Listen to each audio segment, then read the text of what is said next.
Halo. Oke, balik lagi sama kita IEEE Podcast. Hari ini kita akan ngebahas tentang apa sih Ki kira-kira pada episode kali ini.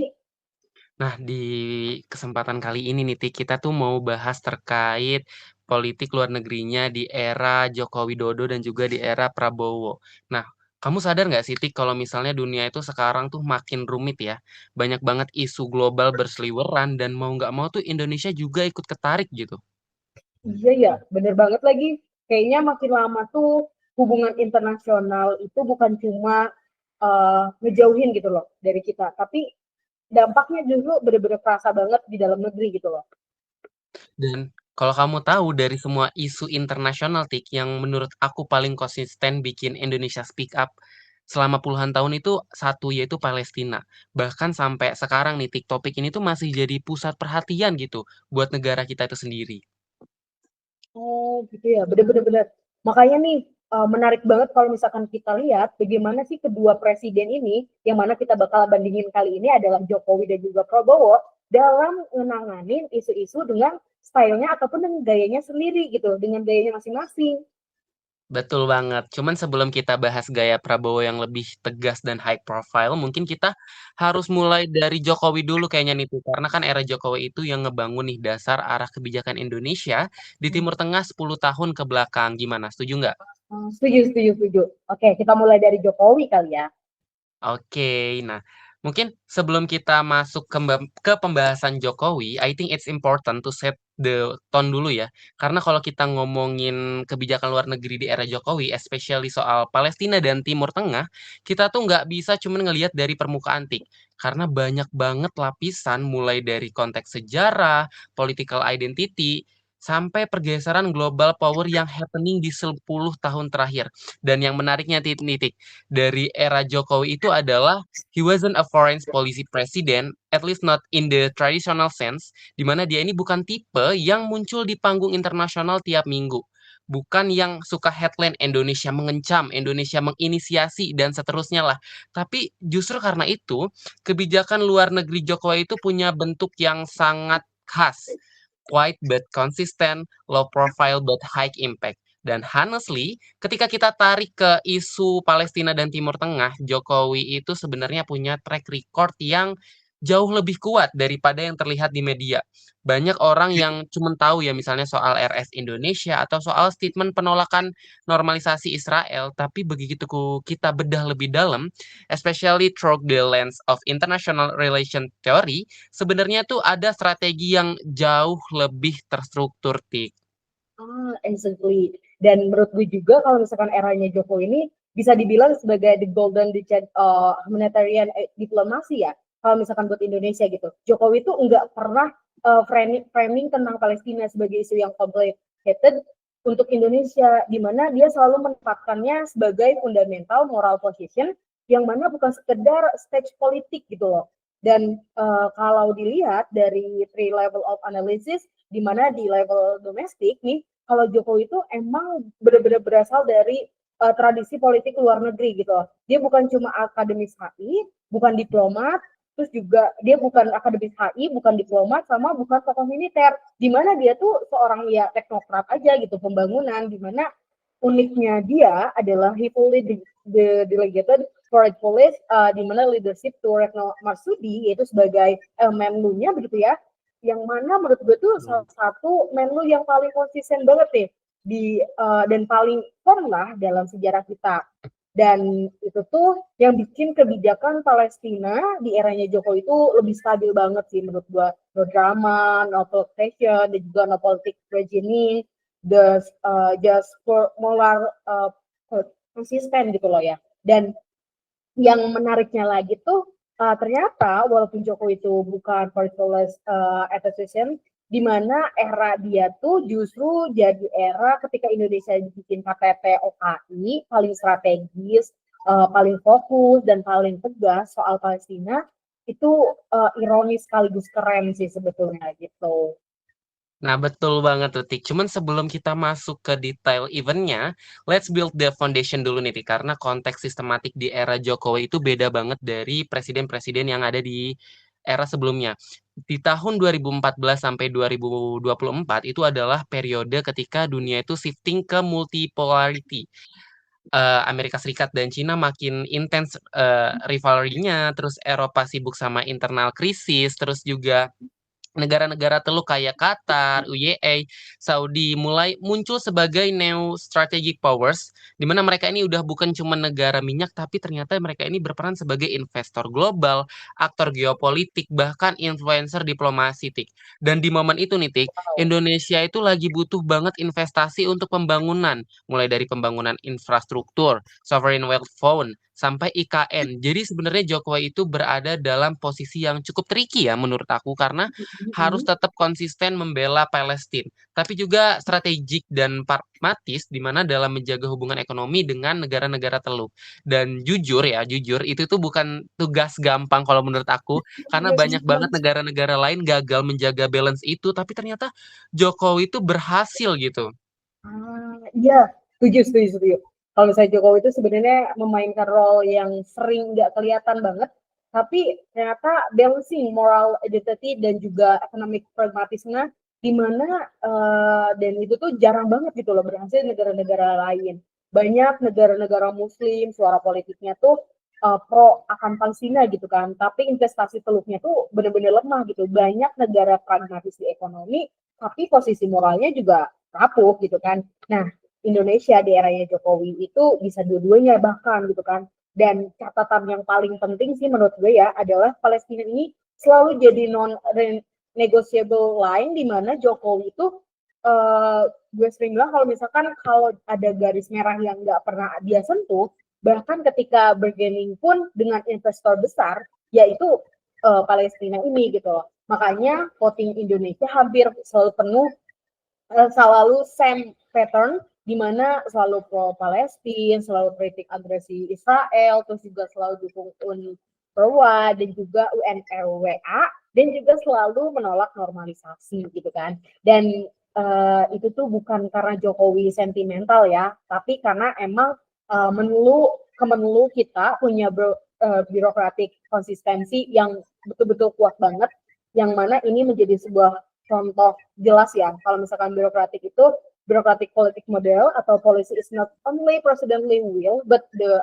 outcome of dominant birokrasi aktor, dan di eranya Jokowi aktor itu jelas yaitu adalah Kemlu dan juga Retno Marsudi begitu. Betul banget, Tikna. Namun kalau misalnya tadi kita ngomongin soal Palestina ya, Tikna. Mm-hmm. Menurut aku tuh ada tiga ikon besar di eranya Jokowi. Nah, di mana yang pertama tentu aja Rumah Sakit Indonesia di Gaza. Di mana RS ini tuh bukan cuman physical building, tapi juga is a symbol of Indonesia humanitarian commitment. Dan menariknya, Tik, pembangunan dan pengoperasian RS ini tuh butuh diplomasi tingkat tinggi karena Gaza itu area yang extremely restricted, di mana logistiknya nggak bisa sembarangan masuk, terus tenaga medis nggak bisa sembarangan keluar masuk juga. Bahkan Mercy bilang kalau tanpa koordinasi pemerintah, terutama melalui KBRI Mesir dan Jordan, RS itu tuh mungkin nggak akan pernah selesai, Tik.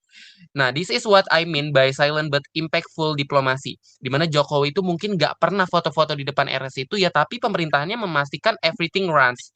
Dan setiap ada eskalasi di Gaza mulai dari tahun 2018, 2021, 2023 bahkan sampai 2024, Indonesia tuh always send humanitarian aid gitu. Pesawat kargo TNI selalu terbang, selalu ada kolaborasi dengan PMI, Mercy, dan berbagai lembaga di mana itu tuh strong banget secara moral ya, Ti. Oh, bener-bener. Dan ikon keduanya adalah KTP yang luar biasa Oki 2016 itu kan, yang mana Ya, sebenarnya itu underrated banget, momen yang underrated banget lah dalam sejarah diplomasi Indonesia. Banyak aja kalau misalkan negara-negara besar dunia Islam kumpul di Jakarta gitu loh, dan fokus pembahasannya cuma satu, yaitu adalah Palestina. Wow banget gitu kan. Nah, nggak ada topik lain dan juga Indonesia tuh bukan cuma jadi host, tapi juga menjadi agenda centernya gitu kan, dimana gue masih inget banget pernyataan banyak analisis waktu itu dimana mengatakan Indonesia stay up when nobody else was leading, dimana konteksnya negara-negara Arab lagi sibuk perang Yaman, cekcok internal, rivalitas Saudi-Iran, dunia Islam butuh leadership yang stabil dan juga dipercaya. Dan ya personally-nya Indonesia jauh secara geografis muncul sebagai suara yang paling jernih gitu kan. Dan menurut gue itu turning point banget kalau misalkan Jokowi ini sebelumnya dianggap sebagai fokusnya pada domestik, tapi tiba-tiba secara tidak langsung terlihat sebagai pemimpin yang bisa mempersatukan posisi internasional negara-negara yang Islam. Itu lebih banget, gila, keren banget. Bener banget, keren banget kan. Kalau misalnya tadi kamu udah ngejelasin nomor 2, aku juga kita nggak lupa kalau yang ketiga tentu aja adalah peran dari Retno Marsudi. Kamu tadi di awal juga udah sempat notice Retno Marsudi ya, Tik. Kalau misalnya aku rasa kalau ada satu wajah diplomasi Palestina di skala Asia itu ya itu Retno gitu.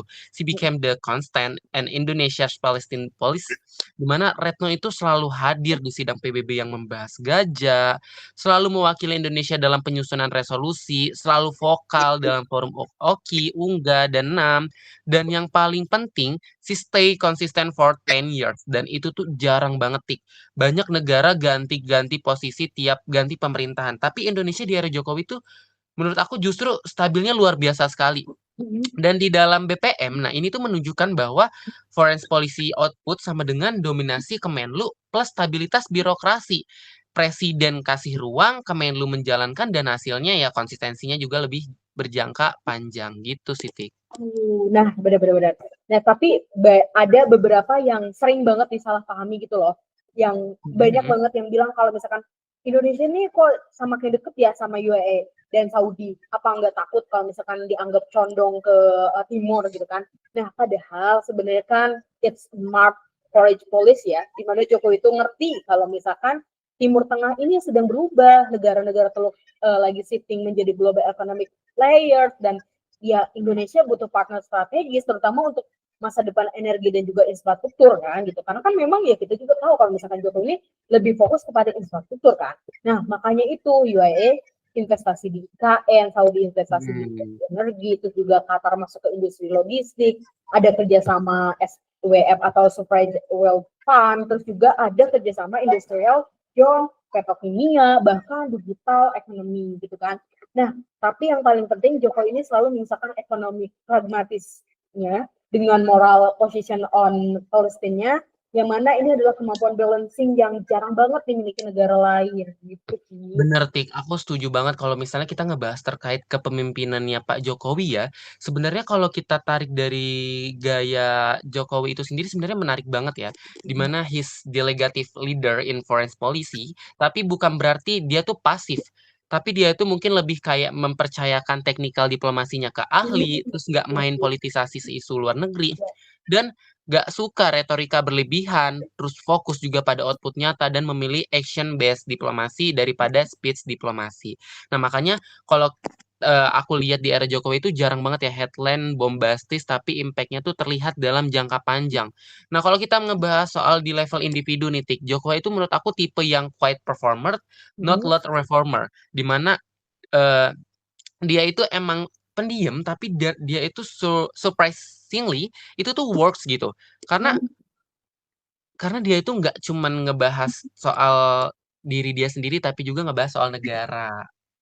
Nah, kalau mau ngerangkum 10 tahun Jokowi juga, di mana Indonesia dia benar-benar solid banget dalam pro Palestina, juga konsisten banget di voting PBB, aktif di OKI, terus juga punya simbol nyata dengan adanya Rumah Sakit Indonesia gitu kan di Gajah, terus juga adanya diplomasi kemanusiaan yang paling kuat banget, serta hubungan ekonomi yang teluk naik drastis, dan ya Kementerian Luar Negeri kita sangat-sangat dominan dan juga stabil gitu kan.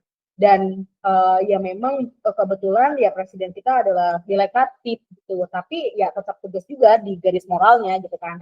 Nah, Betul. that is what I call pragmatis, di mana menurut gue ya apa yang Jokowi bangun jadi moral besar mau membuat pemerintah berikut ini karena reputasi moral dan juga hubungan ekonomi yang sudah kuat ini menjadikan sebuah fondasi untuk memperluas peran Indonesia in the next decade gitu.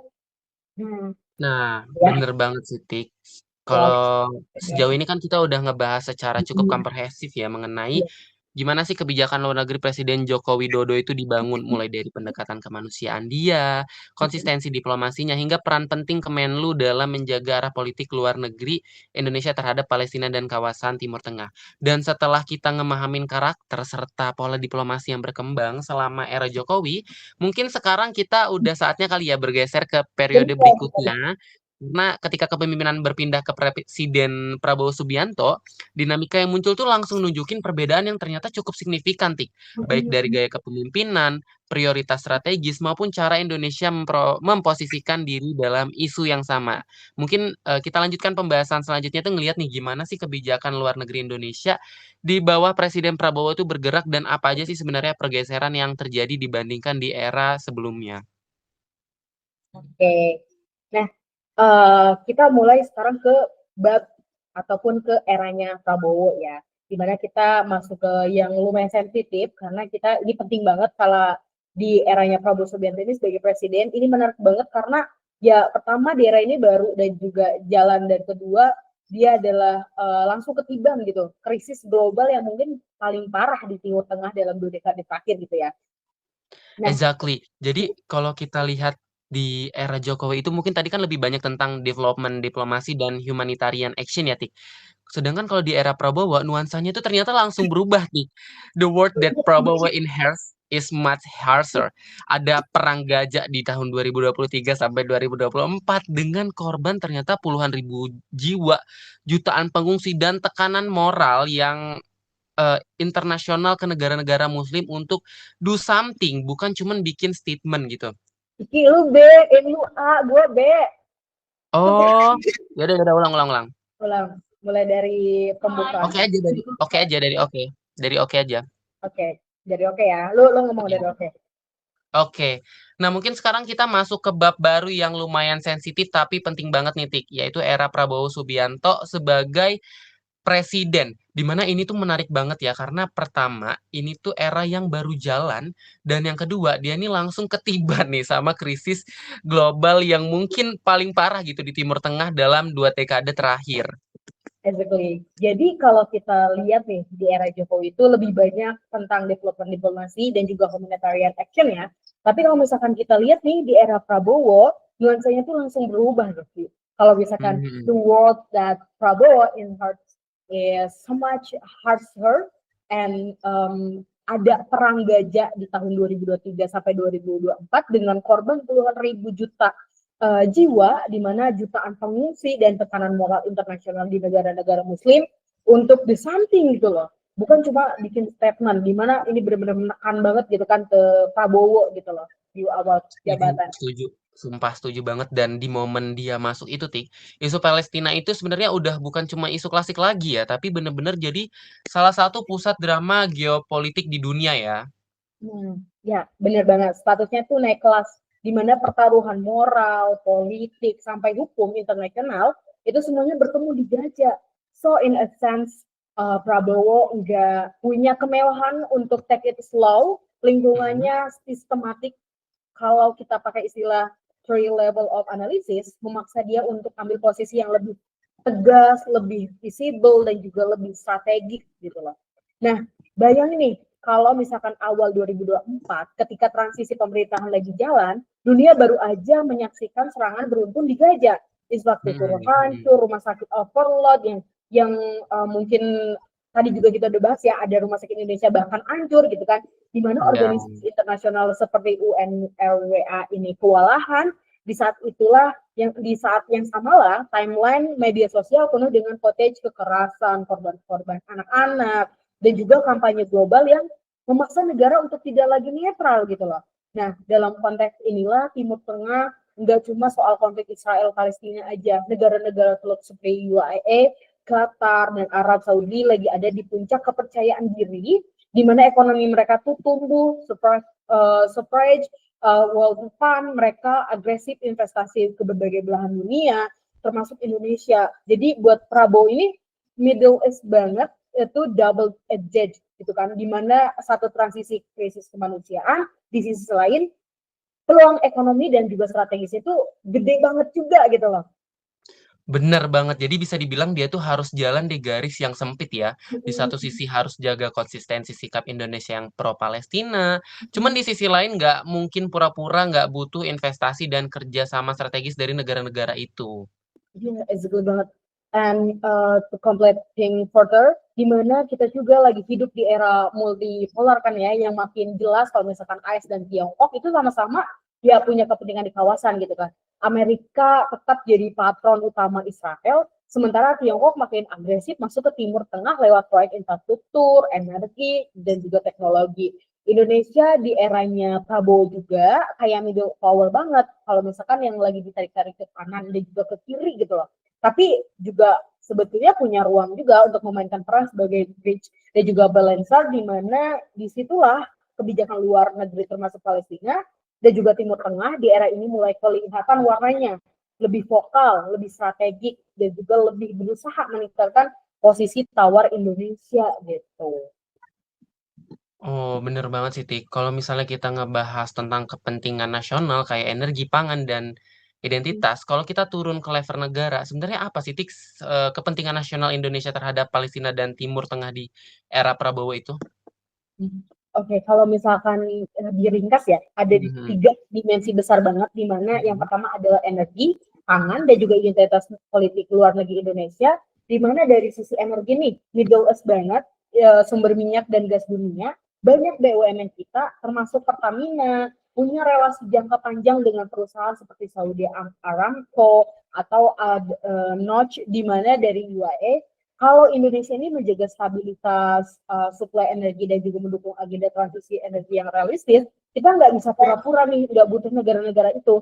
Dimana dari sisi pangan, isu ini justru semakin menguat di era Prabowo karena dia kan punya agenda ketahanan pangan abadi ya di mhm, dalam mhm.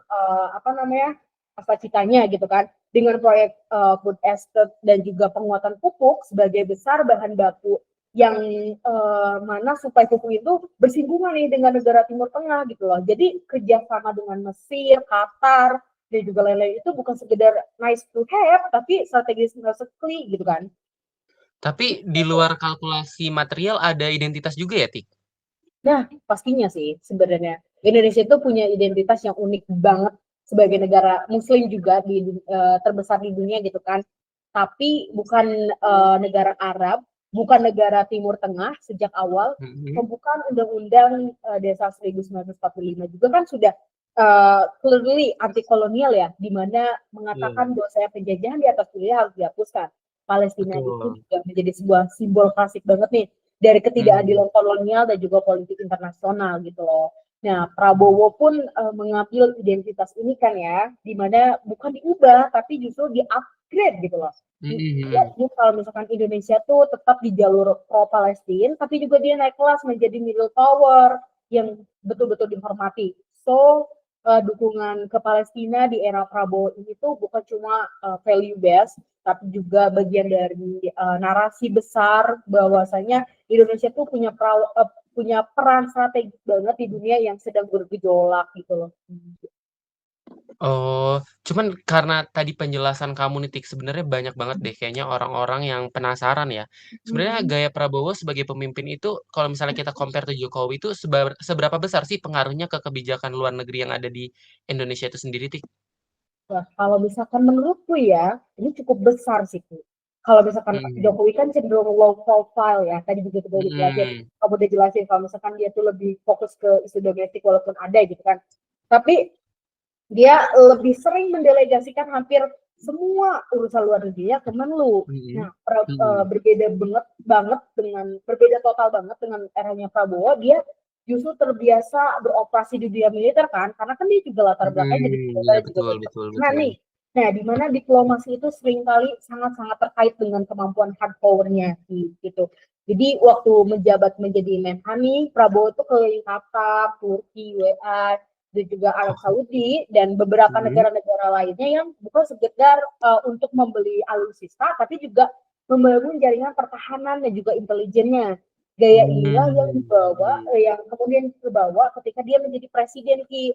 Maka itu ketika bicara mengenai Palestina dan juga Timur Tengah nih, narasi dia tuh nggak hanya berhenti di kami mengecam gitu, tapi kami prihatin dia sebagai dia menggunakan istilah-istilah tersebut untuk jauh lebih emosional lagi, jauh lebih tegas lagi gitu untuk mengekspresikannya bahwasanya dia menyebut Gajah itu sebagai tragedi kemanusiaan terbesar abad ini, di mana Wow.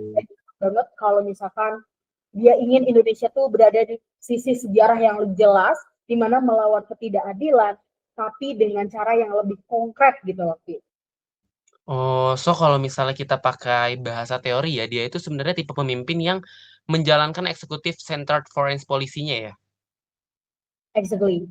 This is no longer just Kemlo counter diplomats, di mana ini a purpose yang di drive langsung oleh presiden. Dia bukan Mhm. cuma ngasih arahan makro lalu mundur gitu, tapi dia benar-benar pengen ngeliat dan juga hadir dan juga terasosiasi langsung dengan sikap Indonesia gitu loh. Oh, berarti kalau misalnya kita ngebahas soal gaya kepemimpinannya si Prabowo ini, dia itu bukan cuma ngasih arahan ya, tapi juga pengen terlihat hadir dan pengen terasosiasi langsung lah dengan sikap Indonesia pada saat itu.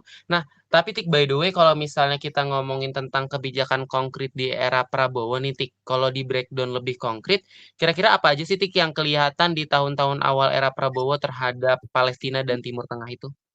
Nah, aku tertarik banget ya dengan pembahasan ini karena walaupun memang pada dasarnya kita melihat ya secara pemerintahan kan Mhm. belum sejauh itu ya masih di 1 tahun pemerintahan Prabowo gitu. Nah secara politik sendiri pemerintahan di bawah Prabowo ini tuh mempertahankan garis merahnya, tidak ada kompromi terhadap dukungan ke Palestina. Indonesia tuh tetap Mmm. menolak banget dinormalisasi dengan Israel selama hak-hak dasar Palestina belum terpenuhi gitu loh. Tapi di atas itu, Mmm. Indonesia juga lebih dari sekedar voting yes di PBB, di mana ada ambisi agar Indonesia itu bisa lebih tampil lagi nih sebagai salah satu suara utama di antara negara-negara Muslim moderat yang bukan cuma keras dalam retorika, tapi juga kredibel secara diplomasi dan di dimensi kemanusiaan pola era Jokowi kan terus diteruskannya bahkan dengan intensitas yang bisa ditingkatkan gitu ya bantuan ke Mhm. Gaza baik melalui UNRWA maupun NGO internasional dan juga lokal didorong dengan untuk diperbesar gitu loh. Prabowo ini paham kalau misalkan diplomasi moral itu butuh aksi nyata juga Ki. Jadi kalau misalkan tadi kan Jokowi itu Mmm. lebih berfokus kepada diplomasi moral ya. Tapi kalau misalkan menurut Prabowo sendiri kita juga butuh nih yang namanya aksi nyata.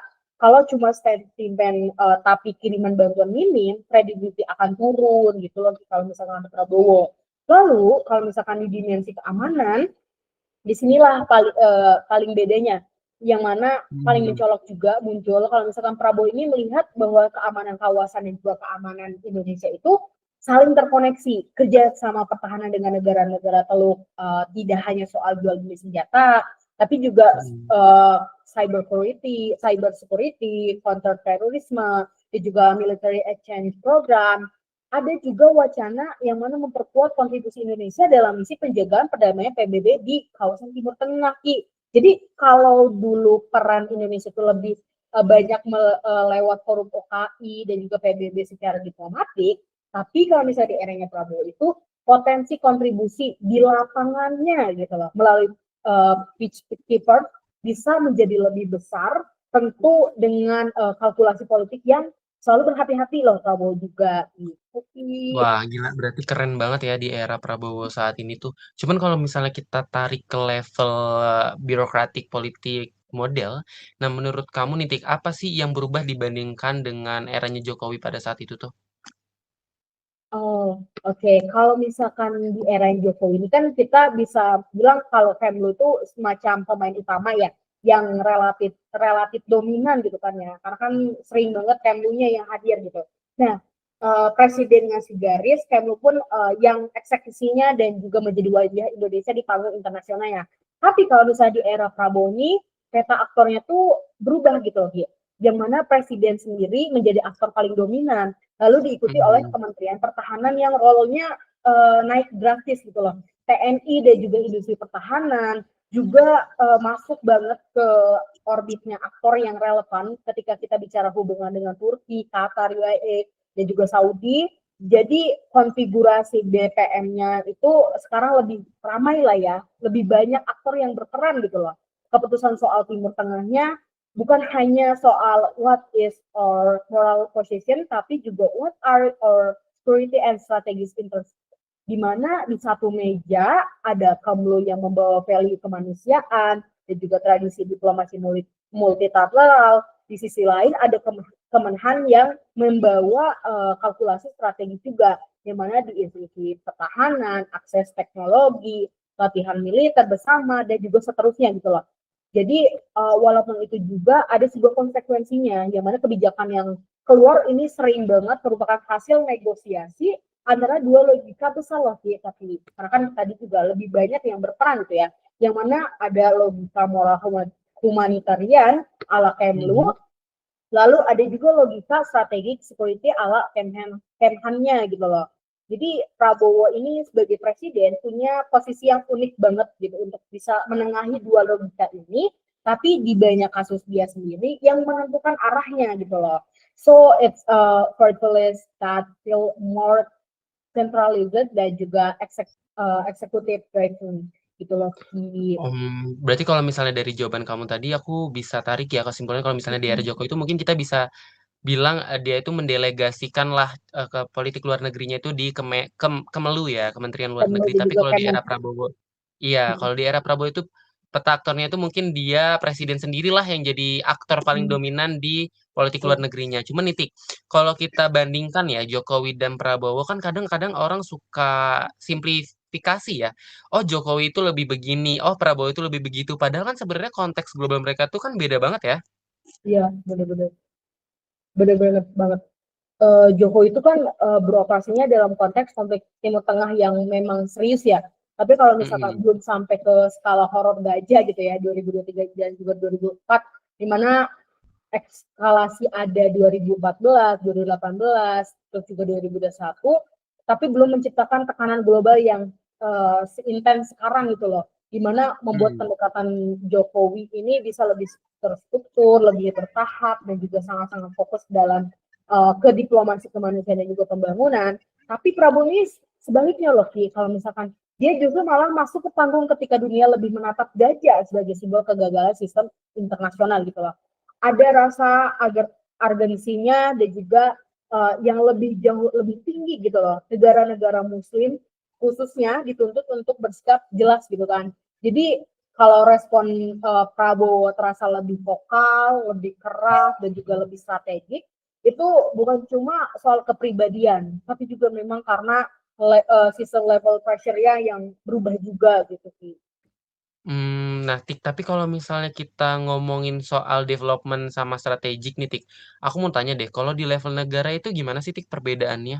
Nah, kalau misalkan kita melihat nih ya, Jokowi melihat Timur Tengah terutama sebagai mitra ekonomi gitu kan, fokus besarnya itu kan adalah investasi, pembangunan Mm-mm. infrastruktur, dan juga penguatan sovereign fund seperti INA, terus juga makanya hubungan dengan UAE dan juga Saudi itu sangat-sangat erat gitu dalam konteks pembangunan Mm. IKN, proyek infrastruktur besar dan juga lain-lain.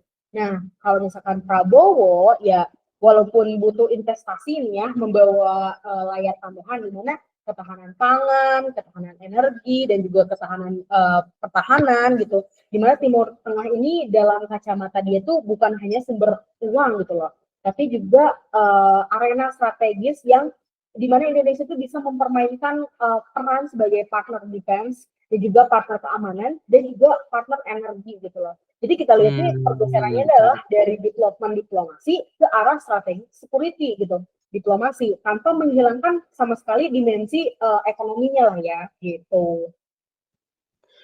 Kalau dibandingin sama gaya memimpinnya Jokowi sama Prabowo itu kelihatan banget ya berarti kontrasnya ya. Iya benar-benar. Ya kalau misalkan Jokowi itu kan semacam silent engineer ya, di mana dalam kebijakan luar negeri itu dia membangun reputasi Indonesia itu lewat konsistensinya dan diplomasi tindakannya dijalankan oleh Kemlunya gitu kan. Contohnya tadi yang kamu sudah sebutkan juga beberapa ya, KTP OKI di Mhm. Jakarta, terus juga dukungan untuk rumah sakit di Gajah dan sikap konsisten di PBB gitu kan. Nah itu tuh namanya tetap ada di headline-nya, tapi wajah hari ke harinya adalah Menlu Retno gitu loh. Jadi benar-benar wajahnya itu direpresentasikan oleh Menlu Retno gitu.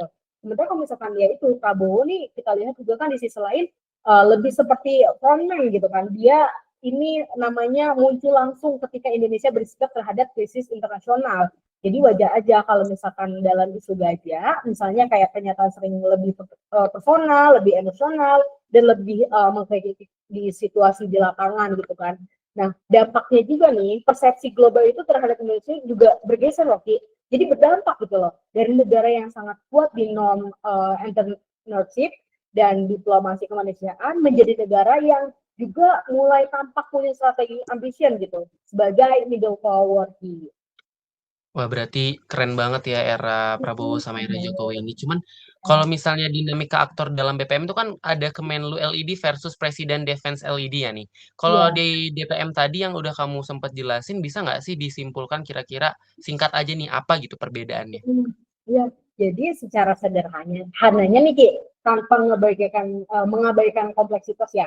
Jadi Mm-mm. secara gamblangnya, secara sederhananya era Jokowi ini portfolionya itu terhadap Palestina dan Timur Tengah itu Kemlu LED ya. Presiden memberikan garis, memberikan tanpa negosiasi, bahasa diplomatik dan agenda setting yang banyak sekali diberikan oleh Retno dan juga timnya. Sementara misalkan era Prabowo, foreign policy-nya itu lebih presiden defense lead gitu. Dimana Kemlu itu tetap penting, tetap ada perannya, tapi Kemenhan juga, terus juga TNI dan juga industri pertahanan itu tentu presiden sendiri punya bobot besar dalam tiap keputusan dan juga keputusan strategisnya gitu loh. Artinya ya hasil akhirnya bukan hanya cerminan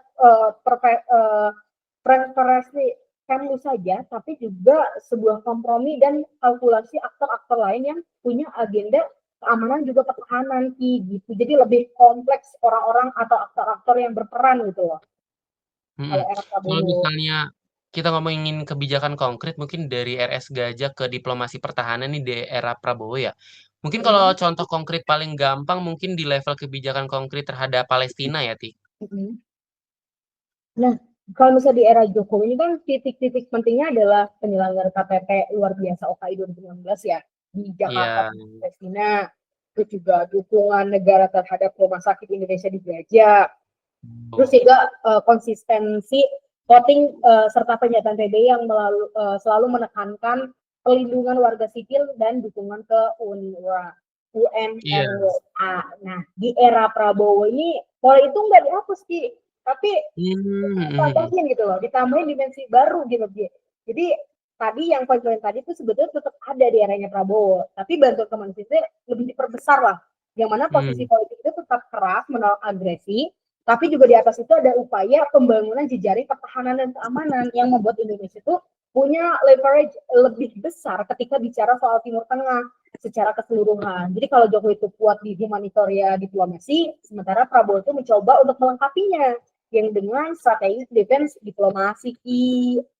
Oh, berarti kalau misal kita bilang soal kebijakan, sebenarnya kebijakan di Hmm. masing-masing presiden tuh punya apa ya, punya peranan dan dampak yang baik ya masing-masingnya. Tapi kalau kita lihat ke depan nih, Tik, di era Prabowo, kira-kira apa implikasi semua perbedaan ini tuh buat arah kebijakan luar negeri Indonesia gitu ke depannya? Kira-kira apa sih implikasi semua perbedaan yang udah kamu sebutin tadi gitu?